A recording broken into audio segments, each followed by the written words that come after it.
తాకట్టులో ఉన్న బంగారాన్ని విడిపించి ఆ రోజు ఆన్లైన్ ధరకే కొంటుంది కొమ్మూరి గోల్డ్.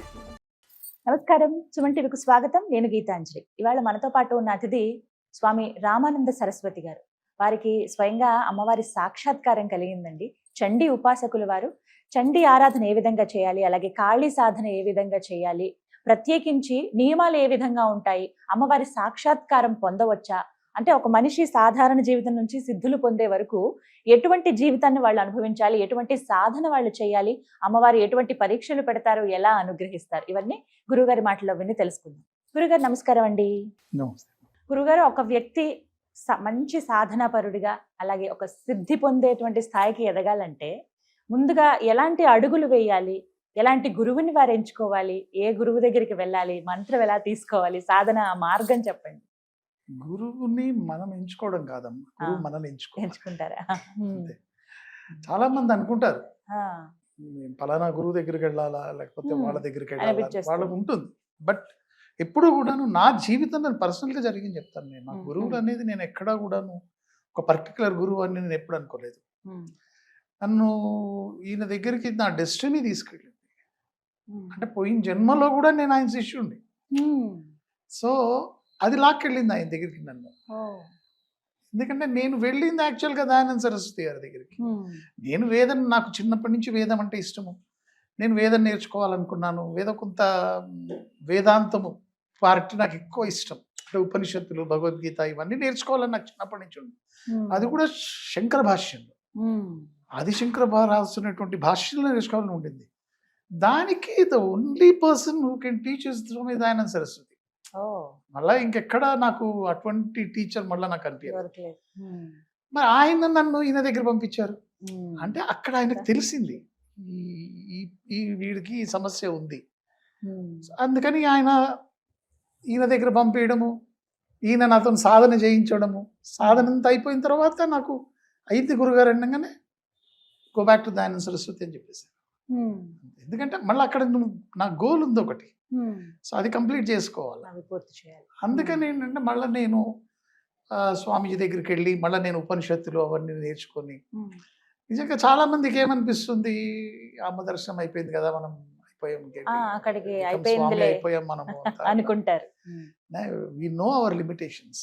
అంటే సిద్ధి పొందాలన్నా, దైవానుగ్రహం కావాలి అని అన్నా, వేదాలు, ఉపనిషత్తులు ఇవన్నీ నేర్చుకోవాలంటే తెలిసి ఉండాలి. అట్లా ఏం లేదమ్మా. ఇప్పుడు దర్శనం వరకు అనుకుంటే అవేం లేదు. మంచి గురువు ఉండాలి. గురువు ఎప్పుడు కూడా, అందుకే ఏం చెప్తారంటే ఒక మంత్రం ఇచ్చేటప్పుడు, శిష్యుడికి గురువు మంత్రం ఇచ్చేటప్పుడు 40% ఆఫ్ ఈ సాధన ఇస్తాడు. అది కంపల్సరీ ఇయ్యాల. చాలా మంది ఏమనుకుంటారంటే అవి ఫలించగానే ఇది నాదే, నేను చేసిందే అనుకుంటారు. అట్లా కాదు. మా యాక్చువల్గా గురువుది ఉంటుంది. ఆయన శక్తి మా మంత్రంతో పాటు ఇస్తాడు. ఆయన ఇచ్చినప్పుడే ఆ మంత్రం ఫలిస్తుంది. అందుకని మొత్తం నాదే అనుకుంటే కూడా తప్పు. అట్లా. సో గురువు అనుగ్రహం అంటే ఇప్పుడు ఒక సిద్ధి పొందడము అంటే ఏంటమ్మా?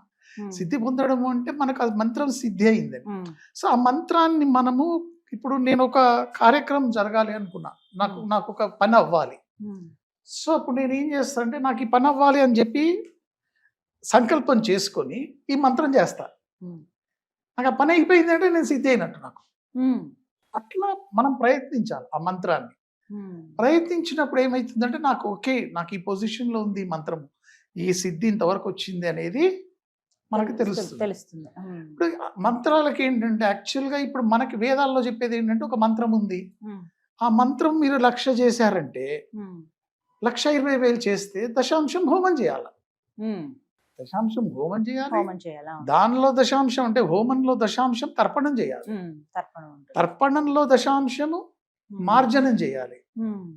మరి ఎన్నున్నాయి. ఇది అన్ని మంత్రాలకి సంబంధించింది కాదు. ఇది కొన్ని మంత్రాలు మనకి ఏదైతే ధ్యాన మంత్రాలు ఉంటాయో వాటి కంపల్సరీగా మనం చేయాల్సి వస్తుంది. చేసినప్పుడు ఏంటంటే మనకి ఆ శక్తి ఇంకా పెరుగుతుంది. పెరిగినప్పుడు మనము మళ్ళీ ఆ మంత్రం చేస్తున్నప్పుడు ఏమైతుందంటే ఇదంతా కూడా రివైజ్ అవుతూ ఉంటుంది. సో ఇప్పుడు గురువు 40% ఇచ్చేసాడు అంటున్నాం కదా మనము. 40% ఆఫ్ సాధన ఇచ్చాడంటే ఓ 10 మందికి ఇస్తే, అంటే గురువు దగ్గర ఉన్నది ఏంటంటే ఇట్ ఇస్ నాట్ జస్ట్ ఒక దీనికోసం 40% అని చెప్పారు తప్ప, ఇది ఓషన్ కదా. అనంతం అనంతం. అక్కడ. అవును. సో ఇంకా వారు అక్కడ చేస్తూనే ఉంటారు సముద్రం అలాగా ఉంది, సాధనలు. ఆ దాంట్లోంచి ఒక కప్పు మనం తీసుకున్న వాటర్ అంతే. అంతే. అంత సముద్రానికి ఏం తగ్గిపోద్ది కదా. అట్లా గురువు కూడా ఏంటంటే అమితమైనటువంటి ప్రేమ, అమితమైనటువంటి ఇది ఉంటుంది శిష్యుల మీద చాలా మంది. అవును. అందుకే ఏంటంటే చాలా మంది వాళ్ళ శిష్యులు ముందే తెలుసుకుంటారు గురువు. తెలుసుకొని పలానా ప్రాబ్లం ఉందంటే ఓకే ఇగో నువ్వు ఈ విధంగా ఉండు, ఈ విధంగా ఉండు, ఈ విధంగా దాని నుంచి నీకు రక్ష వస్తుంది, ఇదంతా చెప్పే గురువులు ఉన్నారు. అట్లనే 24 గంటలు కూడా శిష్యుల్ని కాపాడుకుంటుండే ఒక గురువు ఉన్నారు. అవును, రక్షిస్తారు. చాలా నాకు అంటే అటువంటి గురువులు నేను చూశానమ్మా. అందుకని నాకు ఇప్పుడు నాకు అందుకే ఎందుకో చాలాసార్లు అనిపిస్తుంది నాకు స్వామి కృష్ణానంద గారిని, ఇక శివానందాశ్రమం స్వామి కృష్ణానంద అని ఉండేవారు. ఎక్సలెంట్ పర్సన్ అసలు. ఆయన చిదానంద స్వామిజీ, చిన్మయానందజీ, మా గురువు గారు దయానంద గురువు గారు, దయానంద సరస్వతి, ఇప్పుడు మన నిఖిలేశ్వరానంద గారు, శ్రీమాలి గారు, వీళ్ళందరూ ఏంటంటే క్రీమ్ ఆల్రెడీ పోయింది అనిపిస్తుంది నాకు. ఇప్పుడు నేను అంత నిజంగా మాకు ఆశ్రమంలోనే ఇప్పుడు ఆ కోర్సెస్ జరగడంలే. జస్ట్ 3 months లేకపోతే 1 year 3 years. మా టైంలో 7 years ఉండింది మా కోర్స్. అబ్బో, 7.5 years మాది. అలాంటిది ఇప్పుడు 3 నెలలకి with Panini grammar. Panini grammar తో సహా ఉంటుంది. అంత వ్యాకరణము, అంత ఇది, అంత పర్ఫెక్ట్ గా. మరి మేము ఇప్పుడు నేను హోమాలు చేశాను అంటే చాలా మందికి ఆశ్చర్యం వేస్తుంది అసలు. అంత నీట్ గా ఉంటుంది. నేను నేర్పించేది కూడా అంత నీట్ గా నేర్పిస్తాను. అంటే మాకు గురు పరంపర ఎట్లా వచ్చింది అట్లనే నేర్పిస్తాను నేను. కాబట్టే నాకు ఎక్కువ మంది నా దగ్గర వచ్చేది.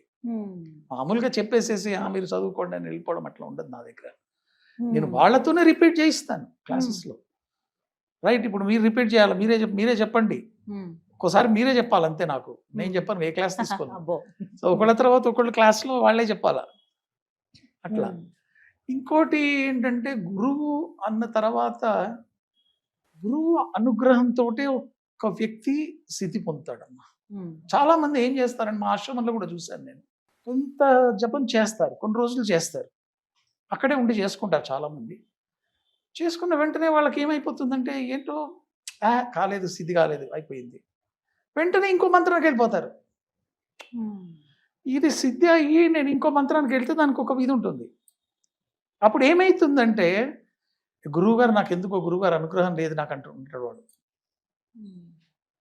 లేదు, గురువు మీద కూడా డౌట్స్ వచ్చే డేంజర్స్ ఉన్నాయి. ఇంకా అసలు ఈయనకు సిద్ధి ఉందా లేదా అనే జనాలు కూడా ఉన్నారు. చాలా మంది ఉన్నారు. అది ఎప్పుడైతే నువ్వు గురువుని అనుమానించావో that is end of your sadhana. ఎండే ఇంకది. లేదు, నీకు ఒకవేళ సరైన గురువు కాదు అనుకున్నప్పుడు ప్రకృతే నేను వేరే గురువు దగ్గర పంపిస్తుంది.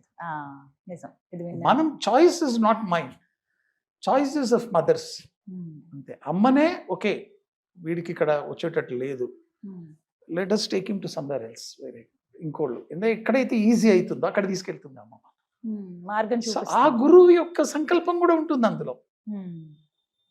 అందుకే మనకు సమిత్పాణి శ్రోత్రియం బ్రహ్మనిష్టం అని ఎందుకు అన్నారంటే, సమిత్పాణి వాడు ఇంతకు ముందు ఏంటంటే సమితలు తీసుకెళ్లేవారు గురువు దగ్గరికి వెళ్తుంటే. వాడు ఏమై ఉండాలా? సమిత్పాణి అయి ఉండాలా, శ్రోత్రియుడు అయి ఉండాలా, బ్రహ్మనిష్ఠుడు. మరి శ్రోత్రియుడు బ్రహ్మనిష్ఠుడు ఎట్లయితాడు గురువు లేకుండా?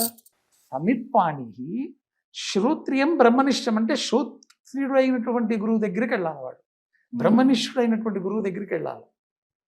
వీడికి ఎట్లా తెలుస్తుంది ఆయన శ్రోత్రియుడా కాదా అని కదా. So this is all destiny అన్నమాట. మనకు ప్రారంధంలో ఆ గురువు రాసి పెట్టున్నాడు, ఆ గురువు దగ్గరికి వెళ్తాం అంతే, అలాగా రాసి పెట్టుంటుంది. ఇంకొకటి కూడా విన్నాను నేను, అది పూర్వజన్మలో కూడా అనుసంధానం, అంటే ఆ అనుబంధం డెఫినెట్ గా ఉంటుంది. ఇప్పుడు మీరు గురువు గారు, పెద్ద గురువు గారిది ఒక వీడియో చూడండి, చూపిస్తాను నేను ఎప్పుడైనా. అమ్మాయి వచ్చి ఇది ఆయన తాటకం ఇది చేసేవారు అనమాట. ఆయన ఏం చేసేది, థర్డ్ ఐ త్రాటక విద్య, అది థర్డ్ ఐ ఓపెన్ చేసేవాడు అందరికి, చాలా మందికి. అప్పట్లో ఆయన మరి ఆయనకు దక్షిణ అది ఇచ్చేవారు, 4,000 5,000 ఇచ్చేవారు. ఒక ఆవిడ వచ్చి సచ్ నాన్ సెన్స్, అంత బూటకం ఇదంతా, ఏం మనిషిను అది. గురువు గారు అన్నారు, ఇప్పుడు ఏంటమ్మా, నాకు ఓపెన్ చేయి, థర్డ్ ఐ చూద్దాం. ఆయన వచ్చి పెట్టి వదిలేశారమ్మా. గురువు జన్మ మొత్తం చెప్పిస్తాం. ఎట్లా చెప్పిందంటే మైక్ పెట్టారు, ఆ, ఎక్కడ పుట్టింది ముందే చెప్పారు ఆయన, వద్దమ్మా నీది బాగాలేదు పూర్వజన్మ, నీది అస్సలు సరిగ్గా లేదు ఉమ్, అంటే బూటకం అదంతా అది ఇది అని. నమ్మనమని. ఎన్ని చెప్పిందమ్మా, ఉమ్, ఘోరమైనవన్నీ చెప్పేసింది. ఉమ్, ఎంత ఎంత మందితోని కనెక్షన్ ఉండింది ఉమ్, అన్ని చెప్పేసింది. ఉమ్. జనాలందరినీ వేశారు. అయ్యయ్యో. ఉమ్, గురువు గారికి పాపం ఆయన చాలా దయామయుడు, ఆయన తీసేయండి రా బాబు అవన్నీ ఎందుకు వచ్చింది మనకన్నా. ఉమ్, అప్పుడు ఆ పూర్వజన్మ మొత్తం చెప్పిన తర్వాత అప్పుడు చెప్పింది, ఎప్పుడు ఆవిడ కరెక్ట్ లైన్లోకి వచ్చింది అంటే ఉమ్. అప్పుడు పూర్వజన్మలో గురువు గారిని ఎక్కడ కలిసింది, ఆహా. కలిసిన తర్వాత ఏ విధంగా మారింది, ఉమ్, అదంతా అది పూర్వజన్మలో జరిగింది చెప్పుకుంటూ వచ్చింది. ఇక్కడ ఏంటంటే ముందు తను చెప్పిన తర్వాత అప్పుడు ఆయన పాదాల మీద పడి మామూలుగా ఏడవలే. బా. ఆశ్చర్యం. అది అది పశ్చాత్తాపం. వీడియో ఉందమ్మా, అది ఆయన వన్ ఆఫ్ ద క్యాంప్స్ లో జరిగింది, అది ఉమ్, చూస్తుంటాం అప్పుడప్పుడు. ఉమ్. అది సుమారుగా చాలా ఎన్ని ఇయర్స్ అయి ఉండొచ్చండి ఇది జరిగి? 62 63 బా. క్యాంప్ ఉమ్, అప్పుడు జరిగింది క్యాంప్ లో. ఉమ్, అది తీశారనమాట అందరు. అంటే గురువు గారికి ఆ విద్య ఉండింది, ఉమ్, పూర్వజన్మ చెప్పించేటువంటి విద్య ఆయన దగ్గర ఉండింది. ఉమ్, చాలా తక్కువ మందికి ఉంటుందమ్మా అది. ఉమ్. జోషి గారు కూడా ఆయన చేస్తారు అందరికీ, కానీ ఏంటంటే ఆయన ఒక కాన్సన్ట్రేషన్ కోసం చేసి వదిలేస్తారు. కానీ ఇప్పుడు గురువులు ఎవరైనా సరే, సిద్ధి పొందిన వాళ్ళు ఎవరికైనా, వారి ముందు వెళ్ళి మాలాంటి సాధారణమైన మనుషుల నుంచి ఉంటే మా గత జన్మ ఏంటి ఇవన్నీ తెలుస్తాయండి, ఎన్నో జన్మలో ఉన్నాము ఇలాంటివన్నీ తెలుస్తాయా? కానీ పర్మిషన్ లేదు మాకు చెప్పడానికి, అంతే. ఎందుకంటే మా గురువు గారు ఏం చెప్తారంటే డోంట్ కన్ఫ్యూజ్ దెమ్, వాళ్ళు వచ్చిన దానికి నువ్వు ఒక మంచి మార్గము ఇచ్చేసేసి లెట్ దెమ్ ఎక్వైర్ దట్. అంటే చాలా మంది ఏం చెప్తారంటే ఇప్పుడు ఇన్ని కష్టాలు పడుతున్నారు, ఇంకా ఇది ఇంకా నెక్స్ట్ మోక్షమే ఉంటుంది, ఇంక ఇదే చివరి జన్మ అని అనేస్తుంటారు కదా. అది ఇది చివరి జన్మ అని కూడా తెలుసుకోవచ్చు. అట్లా అని ఏం లేదమ్మా, కష్టాలు అనేది మేబీ ప్రారంధ కర్మ అయి అది ఉండొచ్చు. పూర్వజన్మలో చేసుకున్నటువంటి కర్మలే, సంచిత కర్మ. సంచిత కర్మ. ఆ సంచిత కర్మ, ఆగామి కర్మ, ప్రారంధ కర్మ 3 ఉన్నాయి కదా. So agami is what is to come. ఆగామి వచ్చి ప్రారంధంగా మారి, సంచితం వచ్చి ఆగామి, ఆగామి వచ్చి ప్రారంధంగా మారి మన దగ్గరికి వస్తుంది. సో దీనికి మనకు ఒక ఎండ్ లేదు, కర్మ అనే దానికి ఎండ్ లేదు. అందుకే చాలా మంది ఇప్పుడు దీంట్లో ఎన్నో ఉన్నాయి. అంటే మీరు కర్మ చేయడం మానేసేయండి, లేకపోతే ఒక అపేక్ష లేకుండా కర్మ చేయండి, దానికోసం మీరు ఒక కోరిక పెట్టుకొని కర్మ చేయొద్దు. అసలు కోరిక అనేది లేకపోతే వీడు కర్మ ఎందుకు చేస్తాడు? అదే కదా, బేసిక్ ఇంటర్లింక్డ్ అన్ని. అవును, మనకు శాస్త్రమే చెప్తుంది కదా, నహి కించిత్ క్షణమపి జాతు తిష్టతి అకర్మకృత అంటుంది. ఎందుకంటే అకర్మ అనేది చేయడం అనేది అకర్మ కాదు. అది ఒక చిన్న పురుగు కూడా ఇక్కడి నుంచి అక్కడ కదులుతుందంటే దానికి ఇక్కడ కంటే కూడా అక్కడ కంఫర్ట్ ఎక్కువ ఉందనే కదా. మనం కూడా ఏది చేసినా కూడా మనం ఏదో ఒకటి so that we live happily, కొంచెం ప్రశాంతమైన లైఫ్ లీడ్ చేయాలి అట్లా అని చెప్పి మనం చేస్తాం కదమ్మా. ఏది చేసినా కూడా కర్మ మనకు. అందుకే ఈ నిష్కామ కర్మ అని కొంతమంది మాట్లాడినప్పుడు నాకు బాగా కోపం వస్తుంది. నిష్కామ కర్మ అని నేను చెప్పాను, మా గురువు గారు ఏం చెప్పేవారంటే నిష్కామ కర్మ అనేది లేదు, కానీ కామం లేకుండా కర్మ చేయొద్దని లేదు ఆయన. కానీ వచ్చినటువంటి ఫలితం ఏదైతే ఉందో దాన్ని యాక్సెప్ట్ చేయన్నారు. Accept it with all your heart. ఉండాలి ప్రతిదానికి. నేను అనుకున్నది రాలేదు, నువ్వు అనుకున్న నాకే ఎందుకు ఇలా జరిగింది, ఉండొచ్చు, నాకే ఎందుకు జరిగింది, ఇది పెద్ద ఇదైంది ఇప్పుడు ఇష్యూ. ఇంకోటి చాలా మంది ఏంటంటే మేము ఇంత ధర్మంగా ఉంటామండి, మా దగ్గర డబ్బులు ఉండదు. వాడు చూడండి, వాడు రోజు ఇన్ని మర్డర్లు చేస్తున్నాడు, అని చేస్తున్నాడు, వాడి దగ్గర ఫుల్ మనీ ఉంటుంది, అమ్మవాడికి అంత ఇచ్చింది. ఇట్లానే వాళ్ళు ఎక్కువ ఉన్నారు ఇప్పుడు. అలా ఎందుకు ఉంటుందండి? లేదమ్మా, అమ్మ ఎప్పుడు కూడానమ్మా తనగా నాకు తెలిసినంత వరకు కూడాను, తమిళ్లో కూడా ఒక సేయింగ్ ఉంది, ఇది నీకు నువ్వు వద్దు అనుకున్నప్పుడు నీకు ఇచ్చేస్తుంది అమ్మ, అంతే ఇచ్చేస్తుంది. నీకు ఇప్పుడు ఆదిశంకరులు కూడా చెప్పిన దాంట్లో ఏమన్నారంటే, వీడి కష్టాలు వచ్చాయి కాబట్టి నీ దగ్గర వచ్చాడు అనుకుంటున్నావు మనం అంటాడు. వీడి కష్టాలు రాకపోయింటే అసలు నా దగ్గర వచ్చేవాడు కాదు వీడు. కానీ క్షుధా తుషార్తా జన్మం స్మరంతి అన్నాడు ఆయన. ఇంత లాజిక్ చూడండి అక్కడ. అంటే క్షుధా తుషార్తా అంటే ఆకలేసిన పిల్లవాడికే కదమ్మ గుర్తొచ్చేది. వాడు అప్పటిదాకా అమ్మా. ఆడుకుంటుంటాడు, శుభ్రంగా ఆడుకుంటుంటాడు. అన్ని వస్తువులు వాడి వస్తు ప్రపంచంలో అన్నీ ఉన్నాయి, వాడు ఆడుకుంటుంటాడు. ఎప్పుడైతే ఆకలేస్తుందో అమ్మ గుర్తొస్తుంది. అట్లానే కష్టాలు ఉన్నప్పుడు అమ్మ గుర్తొస్తుంది. ఎందుకు నా కష్టమైనా పోవాలా, అమ్మ ఉన్నంత వరకు నాకు ఏ కష్టం రాదు కనీసం, కాబట్టి అమ్మ నా గృహం నాకు ఉండాలి అని చెప్పి మనం ఎప్పుడైతే చేస్తామో, అందుకే అక్కడ ఏమన్నారంటే నువ్వు వద్దురా అనుకుందంటే అమ్మ నీకు ఇచ్చేస్తుందండి. ఎందుకు ఇంకప్పుడు అమ్మ అవసరం లేదు వాడికి. అందుకని చాలా మందికి గొప్పవాళ్ళు పెద్దవాళ్ళు వీళ్ళు ఏంటంటే డబ్బున్న వాళ్ళు అందుకుంటారు, కానీ ఇది కూడా ప్రారంధకరమే. మళ్ళీ వాడి ఏదో జన్మలో చేసుకున్న ప్రారంధం వాడికి ఈ రూపంలో వచ్చింది, డబ్బు రూపంలో. ఇప్పుడు గనక వాడు ఇంత డబ్బు వచ్చినా కూడా వాడు ధర్మ మార్గంలో ఉంటూ 10 మందికి చేసుకుంటూ వాడు ఉంటే వాడు బెస్ట్. కానీ జనరల్గా అది ఉండదు. అయితే జస్ట్ డంప్, ఒక పాపం చేసాము, ఓ 10 కోట్లు వెంకటేశ్వర స్వామి దగ్గర వేస్తే అయిపోతుంది అనే భావనలో ఉంటారు. కానీ కానీ అలా అది లేదు. అలా కాదు కదండి. కాదు, అసలు లాజికే కాదు అది. ఇప్పుడు చేసిన కర్మ. ఒక అతను హత్య చేశాడు, గుడి కట్టాడు అమ్మవారికి. వీడు పోయిన తర్వాత డైరెక్ట్ గా నరకాన్ని తీసుకెళ్లారు. నరకం ఎందుకు తీసుకొచ్చారా అని అడిగాడు. గుడి కట్టాను, గుడి కట్టా కదా అన్నాడు. అంటే నువ్వు గుడి కట్టావు, గుడి కట్టిన పుణ్యం నీకు ఉంది, ఓకే నిన్ను మళ్ళీ అక్కడ పంపిస్తాం, కానీ మరి హత్య చేసింది ఉంది కదా, అది సెటిల్ ఇక్కడ అవుతుంది. నిజం అది. సో దేనికి అదే, మంచి చేసినంత మాత్రాన ఇది పోదు, ఇది పోయినంత మాత్రాన వీడు మంచి చేసినంత మాత్రాన అది పోతుంది అనుకుంటాడు వాడి కర్మ. ఏం పోదు, చాలా అదే ఉంటుంది. ఇది అర్థం చేసుకునేటువంటి పరిణితి రావాలి. అవునమ్మా, అవును. అలాగే అమ్మవారి సాధనలో ఇది ఒక కఠినమైన వాస్తవం, ఇది ఖచ్చితంగా అంగీకరించాల్సిందే అనేటువంటి విషయం ఏదన్నా ఉందండి మీరు అనుభవించింది? ఉంటుందమ్మా. అంటే అమ్మ దయ ఎంత ఉంటుందో, మనం అమ్మ మార్గంలో ఉన్నప్పుడు ఏంటంటే డైవర్ట్ కాకుండా, ఒకటి ఈ మిగతా విషయాల్లో పడకుండా, లౌకికంగా ఎక్కువ మనం దాంట్లో వెళ్ళి స్ట్రగుల్ అయిపోకుండా. ఇప్పుడు బాధలు అనేది అందరికి ఉంటుంది, న్యాచురల్గా అందరికి ఉంటుంది. ఇప్పుడు నేను ఉన్నాను, నాకు నేను సెంటర్ అనుకుంటే వాడంతా సెంటర్ అని పెట్టాము. నిఖిల్ చేతన కేంద్ర మౌల ముషీరాబాద్, ఇది మల్కాజ్గిరి అని పెట్టాము. పెట్టిన తర్వాత ఏమైంది, అప్పటిదాకా బాగానే ఉంది, ఇప్పుడు నా స్ట్రగుల్ స్టార్ట్ అయింది. ఎందుకంటే వండుకోవాలా, నైవేద్యం పెట్టుకోవాలా, తినాలా, మొదటి నుంచి మాకు అది అలవాటు లేదు. నేను ఎక్కువ ఆశ్రమంలోనే ఉన్నాను, నేను ఉన్నదంతా ఆశ్రమాల్లోనే. సో ఆశ్రమాల్లో ఏంటి, ఇప్పుడు మాకు నిఖిల్ చైతన్య కేంద్ర ఆశ్రమంలో కూడా అంతే, వాడు గంట కొట్టంగానే పోవడం, ప్లేట్ పట్టుకోవడం, తినడం, రావడం. సో ఈ వండుకునేది ఇదంతా సంసారాలు మాకు తెలియదు, అది ఇప్పుడు అలవాటు కాలేదు మాకు. ఇప్పుడు కొత్తగా అన్ని అలవాటు చేసుకోవాల్సి వస్తుంది. Only because I'm taking classes. ఇప్పుడు ఇది కూడా సమ్మర్, దీంట్లో కూడా నేను క్లాసెస్ స్టార్ట్ చేద్దాం అనుకుంటున్నాను. పిల్లలు ఎవరైనా ఉంటే, లైక్ మా తమ్ముడు పిల్లలకి భగవద్గీత అవన్నీ నేర్పిస్తుంటాడు. ఓం విద్యాలయ అని బర్కత్పురాలో నేర్పిస్తాడు పిల్లలకి. రుద్ర నేర్పిస్తాడు. అంటే లౌకికంగానే ఉన్నాడు, కానీ ఏంటంటే మా టెంపుల్లో పూజలు అవి చేస్తుంటాడు. అదే అందుకని నేను కూడా అనుకోవడం ఏంటంటే, ఇప్పుడు ఈ భగవద్గీత అనేది పిల్లలకి సమ్మర్లో ఇన్స్టెంట్ ఒక 1 hour 1.5 hour అది వాళ్ళకి మంచి సంస్కారాన్ని నేర్పిస్తుంది. అవసరం సంస్కారం నేర్పిస్తుంది.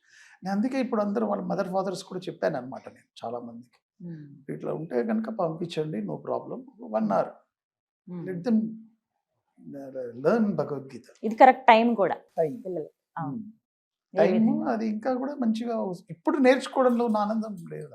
అవును, ఎందుకంటే మేము చిన్నప్పటి నుంచే నేర్చుకున్నాం కాబట్టి మాకు ఇప్పుడు చిమ్యా మిషన్లో ఉండేది. చిమ్యా మిషన్ మా ఇంట్లో ఇప్పుడు సెంటర్ ఉండేది. ఎవ్రీ వీక్ మాకు పాల విహారం ఉండేది, యోగేంద్ర అని మా అన్నయ్య వాళ్ళకు ఉండేది. ఇట్లా మాకు వచ్చిన సంస్కారం అంతే. కానీ నాకు కొంచెం డీప్ గా వెళ్ళింది, మిగతా వాళ్ళకి ఒక్కొక్కరి వారి పూర్వ జన్మలు బట్టి ఉంటుంది అది, ఈ జన్మలు ఎలా ఉంటాం. ఎన్నో విషయాలు, చాలా విషయాలు ఇంకా తెలుసుకోవాలనిపిస్తుంటుంది.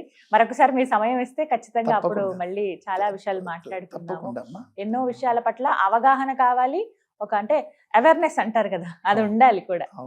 ఎందుకంటే స్పిరిచువల్ వే ఈజీ అనుకునో, లేకపోతే ఏముంది 4 గుళ్ళకి వెళ్తే సరిపోతుందనో, 2 క్షేత్రాలు దర్శిస్తే అయిపోతుందనో అనే భావన పోయి సాధన మార్గంలోకి చాలా మంది వస్తున్నారు. అది సంతోషించే విషయమేనండి. వారికి ఖచ్చితంగా మీలాంటి గురువులు అవసరం. మీరు దిశానిర్దేశం చేయడం కూడా అవసరమే. అందులో భాగంగానే ఇలాంటి ఇంటర్వ్యూస్ తీసుకోవడం జరుగుతుంది. సమయం ఇచ్చినందుకు మరొకసారి ధన్యవాదాలు గురుగారు. నమస్కారం. జై గురుదేవ్. జయ గురుదేవ్.